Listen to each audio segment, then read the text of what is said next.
Welcome back to BSA by Design, a podcast about transforming healthcare, educational, and research facilities through expert design and insight. I'm your host, Brian Moore.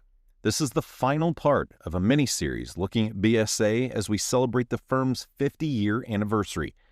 In this episode, I'm joined by Tim Spence and Sam Jackson to talk about what's next for BSA. They have both been guests on the show previously, talking about topics like local leadership and national expertise, the future of healing, and serving the client's best interest. If you'd like to check out other conversations with them. Tim Spence is the CEO of BSA and graduated from the University of Southern California with a bachelor degree of architecture. He holds several licenses and certifications, including AIA, FA-CHA, NCARB, LEED AP, BD+, and is a Lean Six Sigma Yellow Belt. Sam Jackson is the president of BSA and graduated from Rose-Hulman Institute of Technology and with a Bachelor of Science in Electrical Engineering. He also earned his MBA from Indiana University's Kelley School of Business. Sam has worked at BSA his entire career, holding a number of positions, including principal, director of engineering, and chief operations officer. Welcome back to the show, guys. Thanks. It's great to be Happy here. to be here. Well, I wanted to close out this mini-series celebrating BSA's 50th.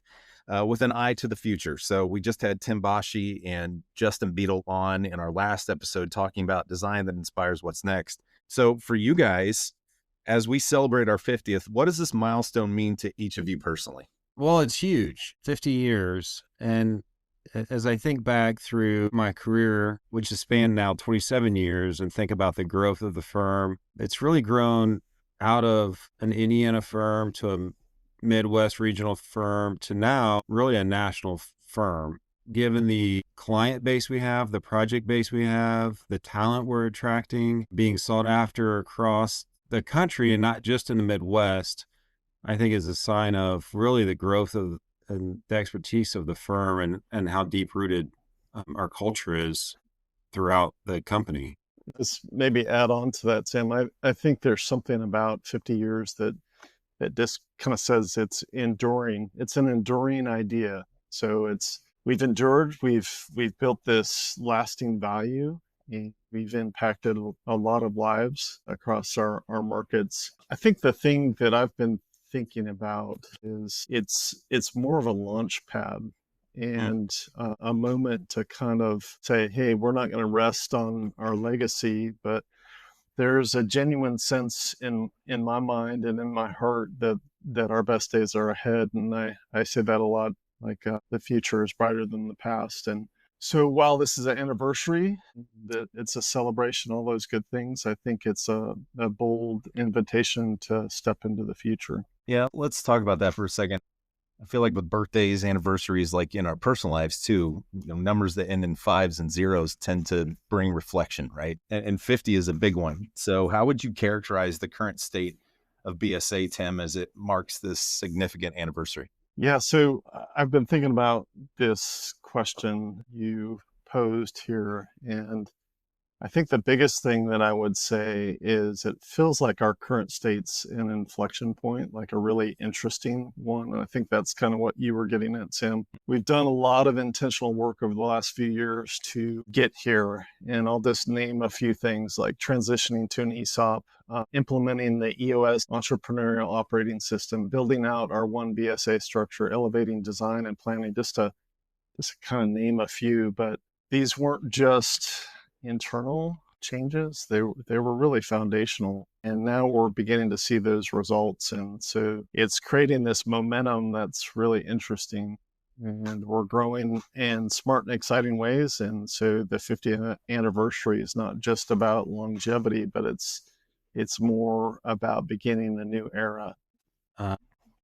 Tim, as CEO, what do you see as BSA's greatest strengths as you, like you said, kind of look forward to the future? It's hard to answer this question without having my own bias. So I'm just going to say that right off the top. Okay. But I am a purpose person. I came to BSA because of its purpose. And so I think that's our greatest strength is we're a purpose-driven firm. We operate with a deep sense of clarity because of that. We have a mission, vision, and a set of values that truly guide us. And our mission, creating inspired solutions that improve lives, is not just about buildings, it's about outcomes. And I think everyone internalizes that at the firm and believes in it. And it's really pretty amazing the way that everyone just rallies around that idea. I think that's in contrast to a lot of organizations where that just becomes a line and it's kind of pointed at or said or, in a very non-passionate way. But so I think for me, that's the strength, and everything kind of evolves from there. Tim, to stay with you for a second, how do you think you've been in the CEO role now a little over 2 years? How has your vision for BSA evolved since stepping into the CEO role? I think the thing that has evolved for me is a little bit of building on this idea that the future is better than the past. I think early in my career, people used to ask me at reviews, like, what do you want to do in 5 or 10 years? And that question always kind of annoyed me, because I would say I'm grateful for where we are, but I feel like I have more to give. And stepping into the CEO role, I find myself feeling that same way about BSA. We've built something special. It's a firm with clear purpose, a distinct position in the market, and a culture that truly believes in improving lives. And what's evolved, at least in my role, is my recognition of just how much upward potential we have. We've carved out a space that's uniquely suited for that. Something we're deeply passionate about, something that we can be the best in the world at, something that drives our economic engine, and the flywheel's turning. And that part is exciting. So as we think about, like, how do we leverage this and how do we grow it, I just think that the future is kind of unbounded. And that's the part as a CEO that I look at to say, wow, got something special. How do we make it run greater than it is right now? Well, and for our listeners, if you can't tell, Tim being the CEO, you're painting vision. And I feel like our structure is unique in the sense that you two work very closely together. So then that transitions over to Sam in your role as president. What operational priorities are you focusing on to position BSA for this continued success that Tim's kind of talking about? It's really about maintaining across the firm, when we're adding all these people and all these studios and new people, the exceptional client service and quality of design and communication of design, verbally, written, graphically, whatever, across the board. It's a very high bar. It's a very hard thing to maintain over time, and it requires constant attention. New people obviously need to be trained on the way we do things, what our expectations are. Everyone's fully capable of doing it. It's just a matter of, getting them trained up and giving them the tools and the resources and a mentor and a coach and all those things. And then developing them along their career with the right project opportunities and clients and things. But really just not ever allowing mediocrity to creep into the organization, keeping everybody at a high level.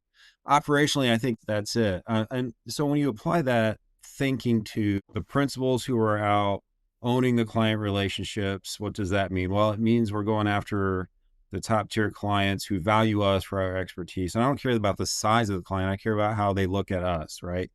They value us as a partner, as an expert of what we can bring to the table and help them partner with them to achieve their goals in the built environment. But also on the discipline side, everybody across the board getting the work done, making sure they're up to snuff. That's a great point. So let's shift to look at those core sectors a little bit. You talked about expertise. We're very focused in healthcare, higher education, and research. And Tim, you were on earlier this year to talk about the future of healing. So you may not want to go over the healthcare side as much. Sam, you may have some thoughts on that. How do you see these markets evolving? Well, healthcare is going to continue to evolve the way it's been evolving over the past decade or more. Surgeries, procedures are becoming less and less invasive. Recovery times are quicker, more outpatient-based care. The built environment, though, in terms of from a patient's experience for wayfinding, elements that make them more comfortable and less stressed are always that they're going to apply to whatever environment they're in. on the mechanical, electrical, plumbing side of things, the attention to details of reliability, redundancy, the cleanliness of the spaces. I don't care where you're getting your knee replaced or your heart valves installed or whatever, it's always got to be at the same level. So a lot of the technical side of what we do is going to apply whether it's inpatient or outpatient. It'll just shift a little bit. The inpatient side is going to become more critical, which we're already seeing. Environmental considerations are having a little bit of a fight where we're trying to make everything more efficient, more sustainable, net zero, carbon neutral, and all that. But at the same time, you've got to have heating and cooling year round in environments where you didn't used to in the past. Right. Recent catastrophic events have proven how necessary, cooling is in the summertime when, it's never been a consideration. So things like that are going to continue to evolve. Student learning is becoming much more dynamic. If you look at the recent spaces we've built and designed, it's much more about creating spaces where students can interact and mingle, and it's not from your dorm room to your classroom and to the lab and back. So the much more active social spaces, active learning, just chances to make it comfortable and convenient to spend more time together. If I had to summarize, I would just say, they're kind of changing really quickly and almost at an inflection point of their own. I think the three themes that I feel like are, Sam, you kind of hit on this, the experiential piece, and particularly in the student population, like what that's like, but I see that in healthcare as well. I see it also in research. Like it used to be okay to sequester a researcher off of no access to natural light and some of those things. That's not acceptable anymore. So thinking about the kind of experience that pushes into like the outcomes. How do we make those healing, learning, discovery outcomes better? The other thing that I would just say is the technological integration. Sam, you were again kind of talking about that there is technology that is being introduced that is completely changing the game, and the integration of that into smart buildings and smart environments and all of those kind of things is just going to be amazing. We all just got off a little bit of training on AI for our internal office here, and it's amazing to see that integration happening right within our firm. And the last thing I would just say is the walls are coming down between healing, learning, discovery in really interesting ways. And I think that convergence across disciplines is pretty fascinating. I think it'll lead to some powerful innovations. So you guys have now talked a little bit about how these markets are evolving. Obviously, when a market evolves, client needs shift. So how are we positioning ourselves to adapting client needs? That's a good question. So we've got some clients who are on the forefront and pushing the envelope on progressive care, right? So we're working with them, learning together, figuring out what's working, what's not working. And the benefit of the breadth of our services across the country is we can take lessons learned from those who have the ability to, push into the next era of whatever, healing, learning, discovery, and take those lessons to other places in terms of what's worked and what's not worked. Put it in our collective database of our standards of why we're starting from a certain point and applying it to every situation. Every client's different, every culture is different, all the people are different, the demographics are slightly different. How do we take what we know to be true and apply it to every client? That's how we, stay at the forefront. Good. It's always different. It's never the same. I think about how BSA is uniquely positioned to help clients with the ability to adapt. And I think you hit on that, Sam, with the national expertise, but I think a critical component of that is also the local leadership. So it's really the deep understanding of that client that comes from living with them. And then, as you said, being able to take ideas that come across the entire nation and sometimes internationally and be able to filter those ideas. I think it's also the deep knowledge of healing, learning, and discovery, which is really important because, again, we talked about the walls coming down between those. And so they're building into each other in interesting ways. And then the last I would say is I just enjoy having this conversation with Sam because he approaches the world differently than I do as an engineer. And I do think it gets back to this whole interdisciplinary mindset that is unique to BSA.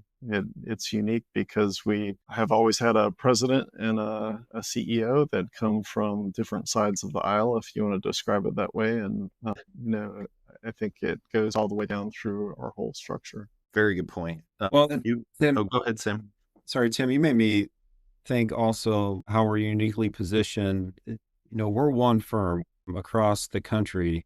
Our experts spend a lot of time together. Our principals, our disciplines spend a lot of time together. So what I talked about earlier about being able to take lessons learned from one place and translate it to another is easy. We've got a structure built around making sure everybody is up to speed on the latest and greatest. And if they've got a particular client or opportunity pursuit project that requires an expertise that they don't have, they know who to go talk to about getting it and bringing it part of the team. And we've got a structure that makes that super easy to do with no roadblocks. So that's partly, we've been intentional to accomplish the things that Tim is talking about. That's a really good point. And I want to pivot back really quick. Tim, you had mentioned AI. Tim Bashi, that, like I mentioned at the beginning, was just on the last episode and talked a little bit about our company's human-centered approach to AI. Can you both maybe throw in a few thoughts about how you see this evolving? I mean, to me, there's two components. One that you just talked about, Tim, which is we got a little AI training for ourselves and how it's going to impact the way that we work. And then there's the external part of, the buildings that we're designing and how they're incorporating AI and some of the smart building technology. Yeah, I think as we've done a lot of thinking about this over the last year or two here, and it's pretty exciting to me.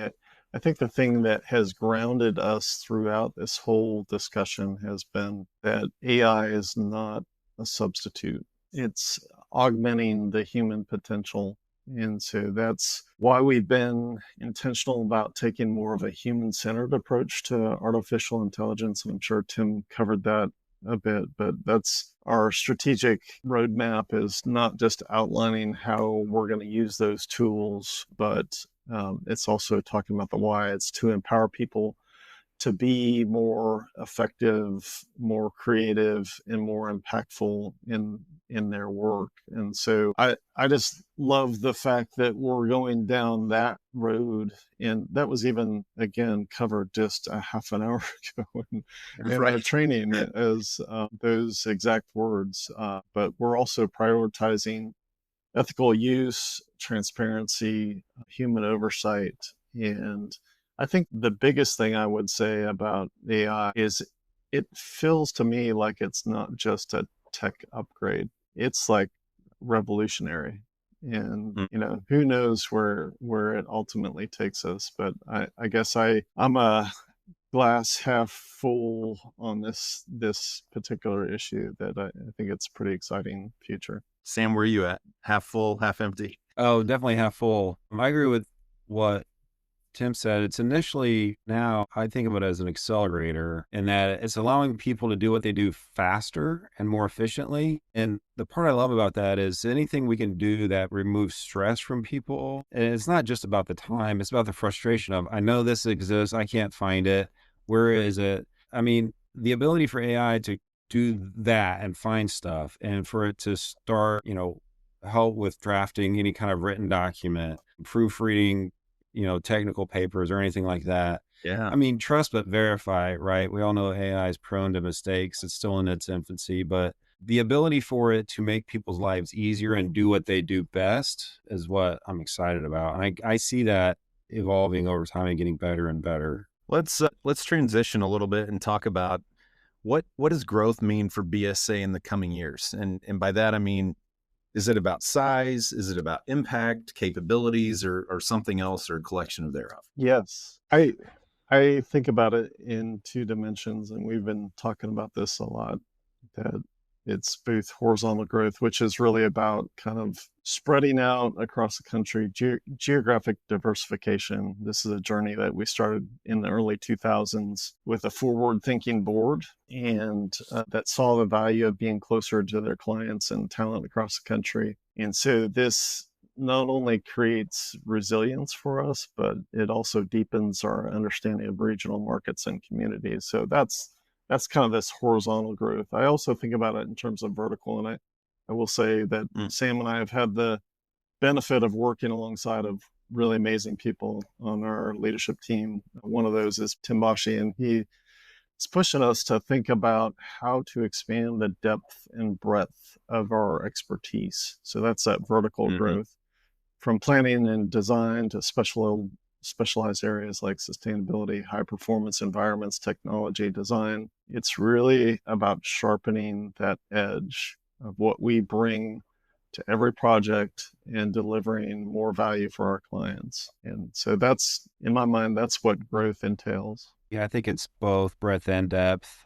It's a win-win. It's a yes and the more focused we are and the better we are at what we're focused on, and what's been proven to me over the past 6 months, 12 months, 18 months, is the opportunities increase. They don't decrease. And with that means that we get to pick and choose and be choosy about where we're going to grow. And it can be periodic.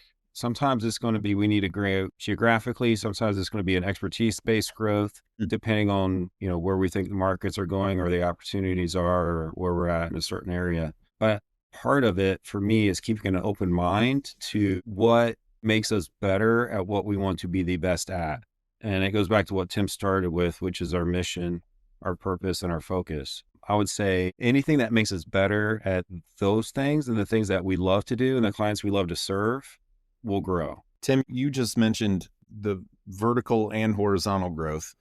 How are you thinking about talent acquisition and development for BSA as we move forward? Yeah, I think that it kind of goes back to this fundamental belief that everyone has a unique ability. And this is something that Dan Sullivan, who's a business coach, has talked a lot about, written a lot about. I had the chance to go through Strategic Coach for about a year. And I feel like our responsibility as leaders is to create an environment where that ability can thrive. And so we've worked really hard to build a firm that puts people at the center. Sam, you talked about the structure that empowers employee owners to find their niche and take ownership of that growth and make meaningful contributions. So I think the piece that's been added to here lately is that our momentum is attracting incredible talent in addition to that. So people are in our structure, if you want to call it that, in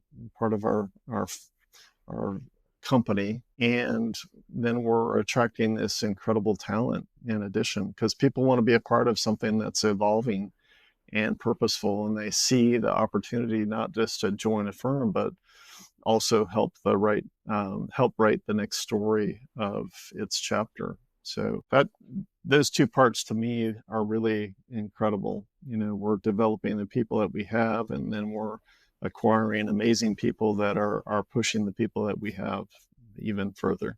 So we've been talking about, growth in the aspect of more challenging work within our three main markets and talking about bringing people on. So Sam, I'm going to move towards asking, how does BSA maintain quality? We've, along with client focus through these periods of growth, we've been growing a lot and doing more challenging work over the last, several years.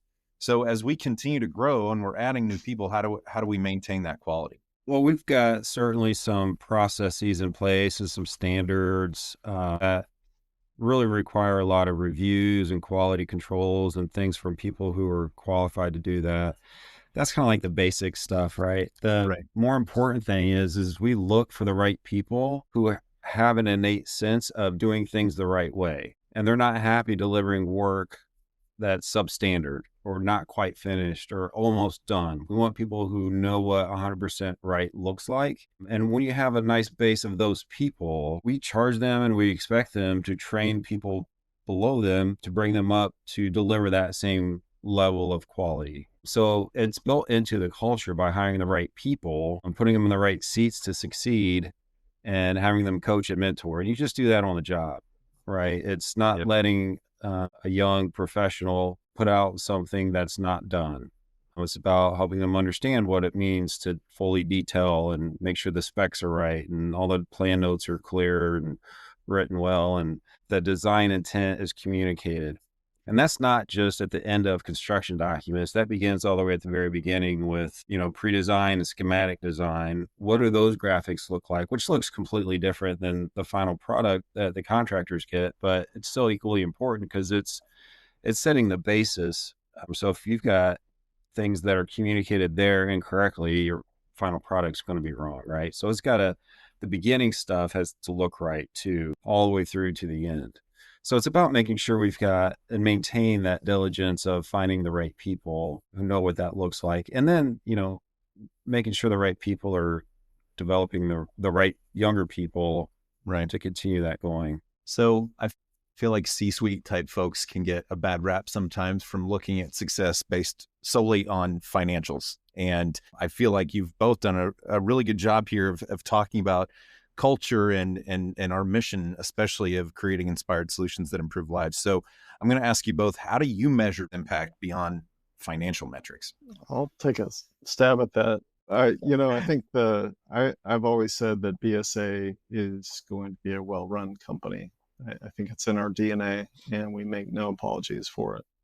And I think that's a really wonderful thing. But like you said, if you have a well-run company without something greater, a greater purpose, it's like an attractive person without a soul. It's only a part of the piece, and really the piece that's missing is that success that comes through looking through the lens of our mission, which is the improving lives, if I had to shorten it.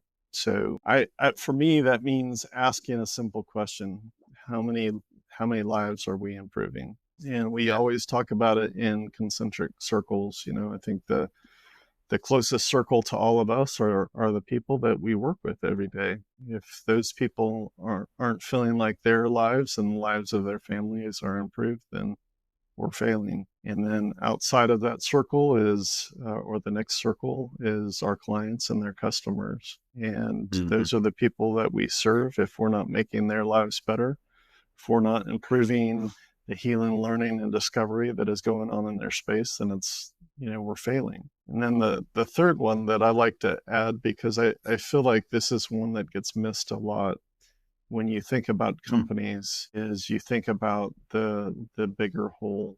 What is the field that we're playing in here? And that always involves our community.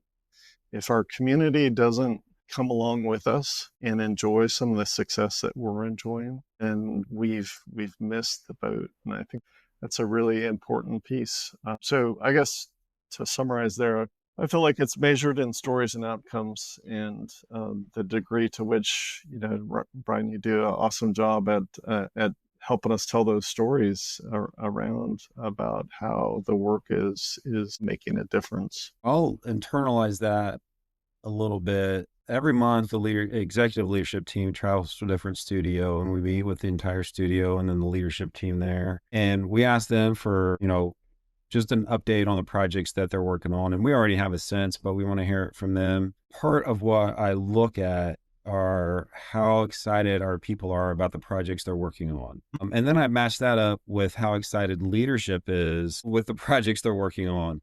Through the filter of what Tim just talked about. Are we improving lives? Are these projects giving us the opportunity to make the community better, to heal, learn, and discover, right? All those things we always talk about. Because when the projects and clients are giving us the right opportunities and our people are excited to be working on those opportunities, everybody's successful, everybody's happy. That, to me, that's success. From the very beginning, we've had a saying, if we take care of our people and our people take care of our clients, our clients will take care of us. You got to filter that and be purposeful about it. Again, back to what Tim was talking about. If we take care of the right people take care of the right clients will take care of us. As long as we keep that circle going, that's the flywheel that Tim's talking about. That just self-perpetuates, right? The financial side is just an indicator that you're doing everything else right. Hmm. If we do all that other stuff, we'll be fine. And we always have been. Well, one of the things I feel like I enjoy the most about working with the two of you and when we're together as a leadership team is there's always a focus on solving challenges and looking to the future. So asking you both in a very public setting, but what do you see as the biggest challenges facing BSA over the next 5 to 10 years? The thing I've seen in almost every industry I've come across as we travel across the country, and not just design, construction, healthcare, learning, everything, it's really a lack of qualified staff to do the work. And I don't see that trend changing in the near future. So I think being a top place to work, which we are, I think being focused on our culture, which we've talked a lot about today, helps not just with retention, which is currently at a historic low for us, Right. like a third of the industry average. It also helps to attract the talent we want to attract, both at an experience level and, coming out of college, people are going to work here. So I think it'll be a little bit marginally easier for us, right? Even though I think it's going to continue to be a problem.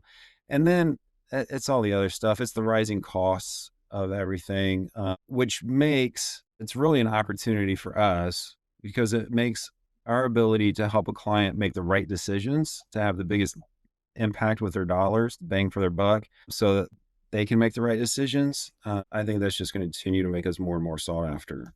You may be leaning in on my next question a little bit there at the end.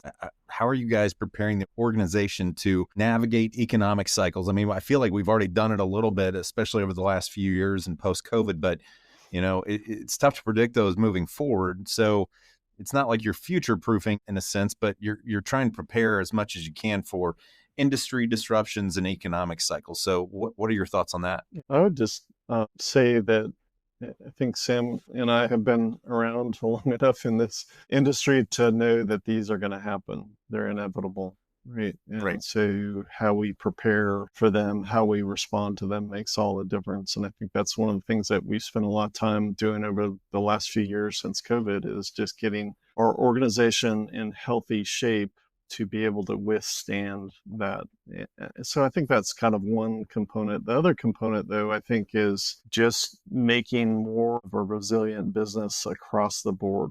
And I'll give some examples here. I think the ESOP, for instance, we're not beholden to outside shareholders that are all about the dollar at the end of the day, which allows us to make decisions for the long-term health of the firm. So I think that's one piece. We've diversified across markets, geographies, services, which gives us flexibility. And we've been seeing this lately where it's not just about taking one pie and dividing it up into more slices.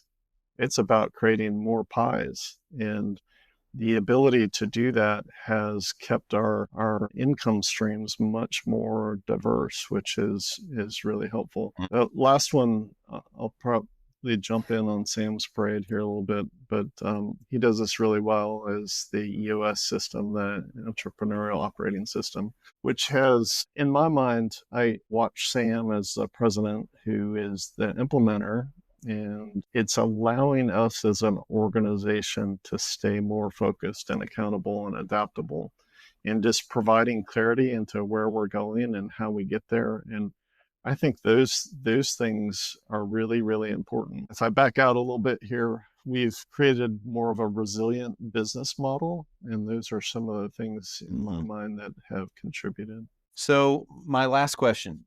As we're looking to the future, as we're building on this 50-year legacy of BSA, what do you hope the company and the firm will be known for when it celebrates, let's say, its 75th or 100th anniversary? I think some of our best clients now praise us for our expertise, our understanding, our leadership, not just thought leadership, but leadership in walking them through the design process, getting it to construction, making sure their goals are met in a way that is better than what they envisioned going into it.